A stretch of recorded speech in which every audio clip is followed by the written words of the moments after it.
And appreciate it. Let's bring in Congressman Peter King. He's a Republican representing New York. He's also the chairman of the Homeland Security Committee. It's nice to see you, sir. Thanks for talking with us. You heard Anna's report there. Thank you. We also know over the weekend, from Friday to Sunday, you had attackers who were dressed as Afghan police forces who pulled off attacks, and also attackers who were dressed in U.S. military outfits who pulled off attacks. Outfits that we haven't seen in 2 years. How concerned are you as you see this strategy resurface? We have to be concerned because this is one way they've been able to penetrate our defenses. We have to find a way to stop it. I don't believe that this should force us to leave Afghanistan any earlier. We can't allow tactics like this to change our ultimate mission. But the fact is, American lives are being lost.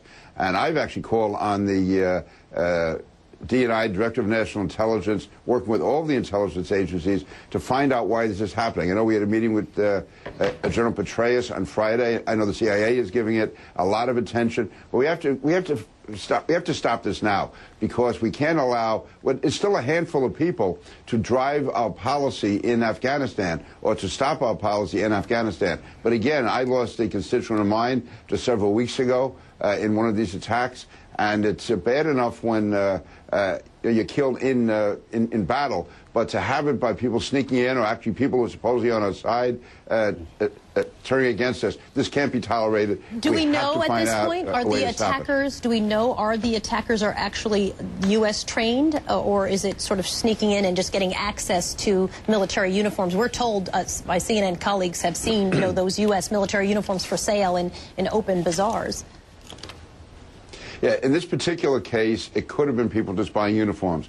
Again, I don't want to go into all the details. General Petraeus gave us a pretty good breakdown, an arithmetic breakdown as to what's inside, what's outside, who have been trained by us, who haven't. The fact is, it is somewhat of a complex situation, but it is one that we have to be able to address. We can't allow American troops to, we shouldn't allow American troops to be killed in any fashion. Let me but stop. Certainly not like this. So, I'm sorry. So are you saying that, yes, in fact, that troops that we have trained, Afghan troops that we have trained, are responsible for then turning and attacking American soldiers? Or are you saying that these are some insurgents who've just gotten access to the uniforms? Which is it, or both?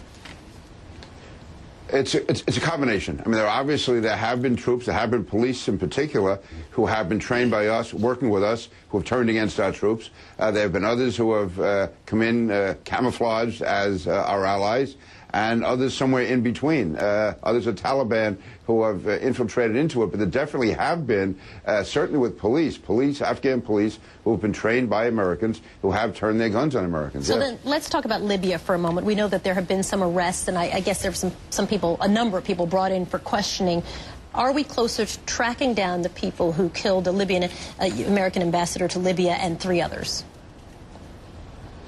Yeah, it's difficult to say because the FBI is over there, but it's hard to carry out an investigation on the ground right now. That is such a... Libya itself is confusing, but that Benghazi area is one of the most confusing of all. It's an al-Qaeda stronghold out there. There's also Ansar al-Sharia, which is basically a conglomeration of jihadist paramilitaries. So I can't tell you with any real certainty how accurate these investigations are. There are people being picked up by the Libyan authorities. How guilty they really are, I don't know. And we're still in the fog of war, and we're in an area where we don't have that many assets on the ground. We have a Libyan government, which I think actually, to give them credit, I think the Libyan government itself is trying to work with us. Unlike President Morsi in Egypt, the Libyans are trying, but it's a very new government. It's an ineffective government. And especially out in Benghazi, there was virtually no security. We're talking about a consulate, which had, again, virtually no security. There were no military backup for our ambassador out there. So that's almost a no man's land out there. And so I'm again, the Libyan authorities working with American authorities, but still difficult for the FBI, I think, to get a real take on who's responsible and who's not. Let me play a little bit of what you said on Friday. You talked about the president going on an apology tour. I want to play a little chunk of that. Right. President Obama's policy since summer of 2009, when he took his apology tour, I believe have not helped the United States. They've weakened our position in the Middle East. They have provided it sends a very mixed message, a confusing message. You combine that with the way he treats Netanyahu and Israel, and pulling troops out of Iraq without getting a status of forces agreement, the apologies. You put it all together, and I think that what we saw this week is in many ways a logical result of all that. So let's talk about that last line. What we saw this week is in many ways a logical result of all that. Are you saying that the president and is responsible and his policies responsible for the death of the American ambassador to Libya? I'm saying the president's policies have sent a confused message. For instance, take Egypt. Here is a country getting $1.6 billion in aid annually from the United States, and yet President Morsi, for the first day, the entire day of our embassy being under attack, did virtually nothing to protect us and was actually putting out statements in Arabic where he was sympathizing with the demonstrators and those attacking the American embassy. What it's done is it's created a climate, it's created an attitude in the Middle East where our allies don't trust us, where those who are undecided are starting to hedge their bets and turn against us. For instance, in Iraq, the president talks about how he pulled our troops out of Iraq. Well, the fact is he was given a glide path in Iraq. He pulled the troops out without getting a status of forces agreement, without leaving any American troops behind. And now Iran is emerging as a major power in that region, where if we had our troops there, that would not happen. But you've been talking about an apology tour, and as you know, that matches the framing of other people. Donald Rumsfeld says he's made a practice of trying to apologize for America. He's talking about the president. Mitt Romney has said, I will not and never apologize for America. I don't apologize for America. Tim Pawlenty, back in February, was saying, Mr. President, stop apologizing for a country. Where do you see an apology? You called it an apology tour. You said the apologies. What apologies are you specifically talking about?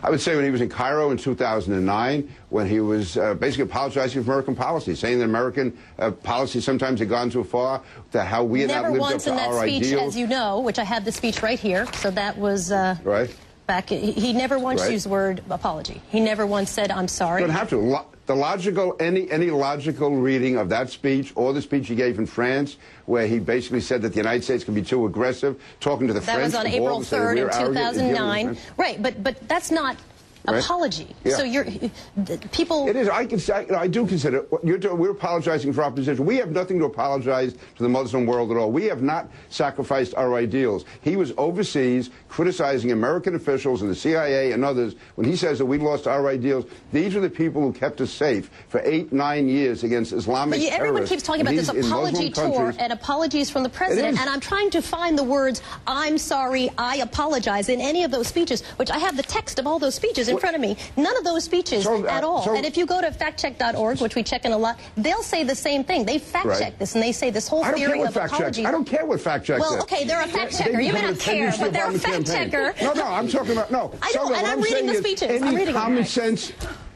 Any common sense interpretation of those speeches, the president is apologizing for the American position. That's an apology to it. That's the way it's interpreted in the Middle East. If I go over and say that the U.S. has violated its principles, that the United States has not shown respect for Islam, that's an apology.